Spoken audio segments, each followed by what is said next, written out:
უბაბუ მომიყევი საქართველოს გეოგრაფიის შესახებ.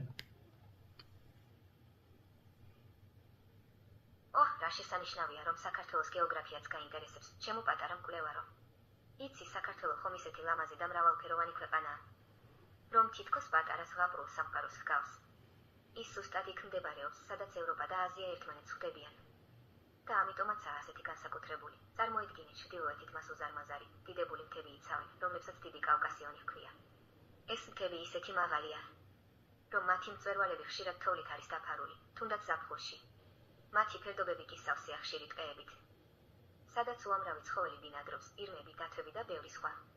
დასავლეთით კი საქართველოს შავ ზღვას ეხუტება, ზღვა ხომ ისეთი ლურჯი და თბილია, რომ იქ ბანაობა და ქვიშაზე თამაში ყველას უყვარს. ზღვისპირა ქალაქებში კი მზე სულ ანათებს და ნიავი სულ გრილდება. საქართველოს შუაგულში კი ლამაზი ველები და მდინარეებია. ჩვენი მდინარეები, მაგალითად მტკვარი და რიონი, ისეთი სუფთა და მოჩუხჩუხია, რომ მათ გარშემო ყველაფერი ცოცხლობს და ყვავის. სწორედ ამ ნაყოფიერ მიწაზე მოდის უგემრიელესი ხილი და ბოსტნეული და რა თქმა უნდა ყურძენი, საიდანაც ღვინოს აყენებენ. ასე რომ საქართველოში შეგიძლია ნახო მაღალი მთები, ლურჯი ზღვა, მწვანე ტყეები, ნაყოფიერი ველები და სწრაფი მდინარეები. ეს ხომ ნამდვილი სამოთხეა ბუნების მოყვარულთათვის.